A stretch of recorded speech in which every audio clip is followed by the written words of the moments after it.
တယ်မိမဲ့အိမ်လေးကတော့ပတ်တန်ကတော့ရိုးပါတယ်နော်သူကဖြက်ဆက်ကလေးတွေကြောင်းမလို့ပုံမှန်မြင်တွေ့နေကြပုံစံမဟုတ်ဘူးလို့ထင်ရတာတကယ်တော့သူ့ပုံလေးကရိုးရိုးလေးပဲနောက်ပြီးတော့ကြည့်လိုက်လို့ရှိရင်သူကော်လန်တောင်လေးလို့ထင်ရတယ်ဒါပေမဲ့လည်းကော်လန်တောင်မဟုတ်နေဘူးနော်မူရင်း basic level ကိုပဲအမတို့ဆွဲထားတာအဲ့တော့နောက်ချမ်းမှာဆိုလို့ရှိရင်လိုချင်တဲ့ခါအရှိကိုရှေ့ချမ်းရောနောက်ချမ်းကိုအမတို့ဖြတ်ထားမယ်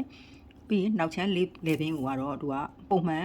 basic level ကိုပဲချုပ်မယ်အောက်ကိုချခြင်းနဲ့ဆိုလို့ရှိရင်အောက်ဘက်ကိုချခြင်းရင်1 cm လောက်ထပ်ချလို့ရတယ်ဘေးကိုကတော့မချဲ့တော့ဘူးเนาะအဲ့တော့ဒီနောက်ချမ်း level လေးကိုဒီတိုင်းလေးပဲထားလိုက်မယ်အဲဆိုနောက်ချမ်းကဘာမှလုပ်စရာမလိုဘူးပေါ့เนาะရှေ့ချမ်းကတော့ဒီအိမ်မှာအမက10 cm ပခုံးထောင်းတဲ့ပတ်တန်ကိုသုံးပြီးတော့ဆွဲပြမယ်အဲ့တော့ဘေးကိုချဲ့စရာမလိုတဲ့အခါကျတော့အမတို့အရှိကိုစဉ်းစားမယ်เนาะအရှိကိုကတော့အမတို့6 7လောက်ထိကိုနက်နက်ဝစ်ရဲတယ်ဆိုရင်ကိုစိတ်ကြိုက်ကိုချပေးလို့ရတယ်ဒီမှာတော့အမ7လောက်ထိကို level ချထားလိုက်တယ်ပြီးရင်တို့ကဒီပခုံးတောက်ကြီးကိုအရင်ထပ်မယ်ပခုံးတောက်ကိုထပ်ဖို့အတွက်ကိုဒီအောက်ထောက်ကိုခွဲရမယ်နော်ဒါပေမဲ့လို့ဒီမှာကအမကပုံမှန်ဒီလိုတောက်အချော်မဟုတ်ဘဲနဲ့အမတို့ရေကူးတောက်ကလေးရင်လုံးဖော်တဲ့တောက်ကလေးပေါ့နော်အဲ့ဒီတောက်ကလေးကိုဆွဲထားမယ်ကိုဆွဲနေကြပတ်တန်အတိုင်းပဲတောက်ဆွဲနေအတိုင်းပဲဆွဲမယ်နော်ရတယ်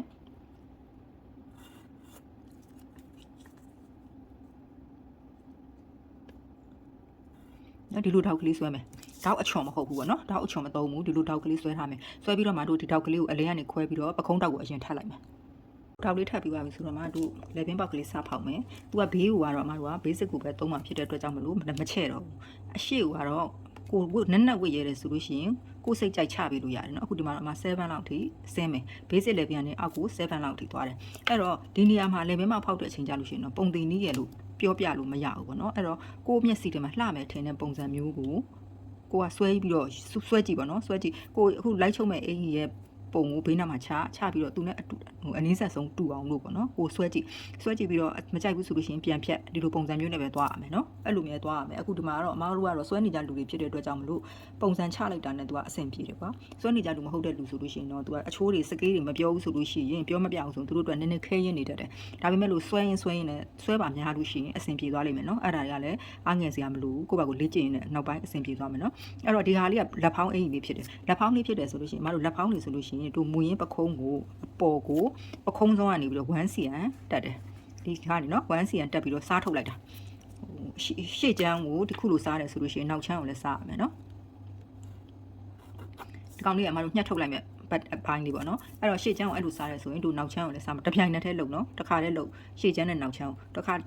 အဲ့လိုမလုပ်ဖြစ်လို့ရှိရင်တစ်ခါတည်းကြားလို့ရှိရင်အမတို့နောက်ချမ်းမှာမေ့ခဲ့တတ်တယ်မေ့ခဲ့တယ်ဆိုလို့ရှိရင်တို့ပြန်ချုပ်တဲ့အချိန်ကြားလို့ရှိရင်အမအဖြေရှာမရဘဲနဲ့အန်ဒီလွဲကုန်လိမ့်မယ်နော်သူဟာလည်းကွက်တီမဖြစ်ဘူးဖြစ်သွားမယ်အဲ့တော့နောက်ချမ်းကိုလည်းတို့စားထုတ်လိုက်မယ်ရှေ့ချမ်းကိုလည်းစားထုတ်လိုက်တယ်အဲ့ဒါပြီးတော့မှတို့လေပင်ပေါက်ကလေးဖောက်မယ်လေပင်ပေါက်ဖောက်တဲ့အချိန်ကျရင်ပေကွေးကင်ပုံလေးကိုပဲကြည့်ပြီးတော့ကိုလိုက်ချုပ်တယ်ကိုဖောက်တဲ့အချိန်ကျရင်လည်းအနည်းဆက်ဆုံးဖြစ်အောင်လိုက်ဖောက်ပေါ့နော်အမတို့ဒီမှာပေကွေးရဒီလိုအဝိုက်အရန်ဝိုက်တဲ့နေရာမဟုတ်ဘူးခက်ပြေပြေနေရာလေးနဲ့ပဲ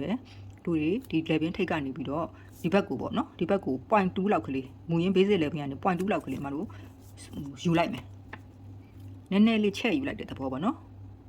အဲ့လိုလေးယူပြီးတော့တို့လေပင်ပေါက်ကလေးကိုအခုလိုလေးရာထားလိုက်နော်ဟိုတခါတည်းအဆင်မပြေတဲ့လူတွေကကြတော့မှဟိုခက်ဖွားလေးအရင်ဆွဲပြီးတော့မှတို့တွေဟိုကိုကြိုက်တဲ့ပုံစံရပြီဆိုတော့မှအချောသက်ကိုဆွဲယူနော်အဲ့ဒါနေပြီးတော့မှခုနကတို့ဒီမှာလေပင်ပေါက်ဖောက်ထားတဲ့နေရာရှိတယ်အဲ့ဒါလေးနဲ့ကိုတို့ကဒီလို V shape ပုံစံလေးပဲနော်ဒါမျိုးလေးပဲဆွဲလိုက်တာနော်အဲ့လိုတော့ဒီမှာတို့လေပင်ပေါက်ကလေးရသွားပြီအဲ့တော့ဒီဘက်ကဖြတ်ဆက်ပုံစံလေးကိုတစ်ခါထပ်ပြီးတော့ဆွဲမယ်နော်အဲ့ဒါလေးကဘယ်အထိသွားမလဲဆိုတော့တို့ခုနကဒီမှာရင်ကျယ်မြင့်ရှိတယ်အဲ့ထိတ်လောက်အထိကိုသွားမယ်ဒီကနေပြီးတော့တို့ထိတ်အထိကိုဒီလိုလေးသွားမယ်တို့ဒီကပခုံးမြင်ခုနထပ်လိုက်တဲ့နေရာမှာသွားစုံမယ်ပေါ့နော်အဲ့တော့ဒီဘက်ကလည်းဒီတိုင်းလေးပဲ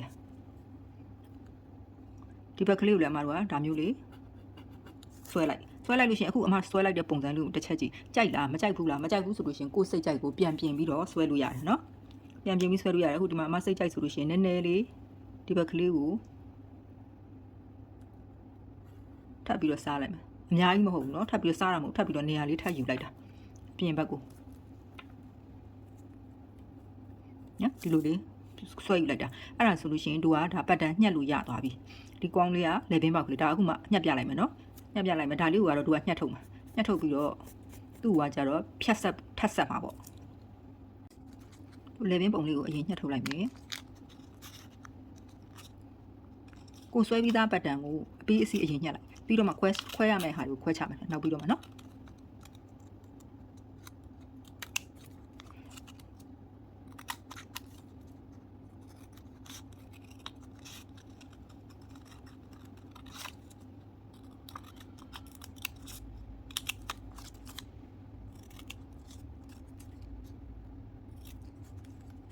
အခုလိုပုံပြီးထွက်လာမှာအဲ့ကြတော့မှတို့ဒီဟာလေးကိုအရင်ညှက်ထုတ်မယ်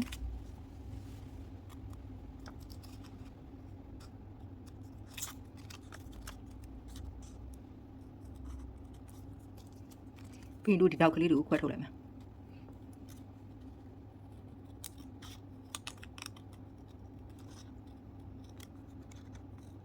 ပကုံးတော့ထပ်ထားတာယူပြန်ခွဲချလိုက်မယ်နော်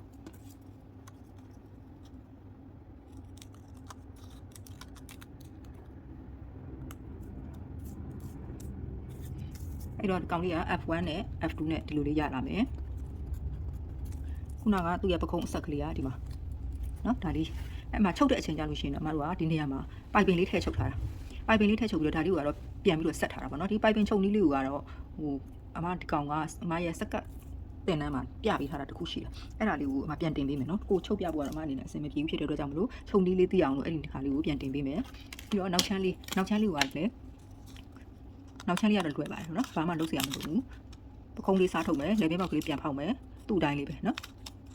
အဲ့ဒီ pattern လေးတွေကသဘောတရားလေးတွေနားလည်သွားတယ်ဆိုလို့ရှိရင်လွယ်တယ်နော်တချို့ဟာလေးတွေဆို pattern ရိုးရိုးလေးတွေချုပ်တဲ့နေရာမှာပို့ပြီးတော့တက်ရက်ကလေးနဲ့အစမ်းလေးပေါ့နော်ပိတ်ဆက်ဖြတ်ဆက်ကလေးတွေဘာလေးတွေနည်းနည်းထည့်လိုက်တာနဲ့အငြင်းဆန်းသွားစေတာပဲရှိတယ်အဲ့တော့ဒီအင်ပုံလေးကဒါပါပဲရှင်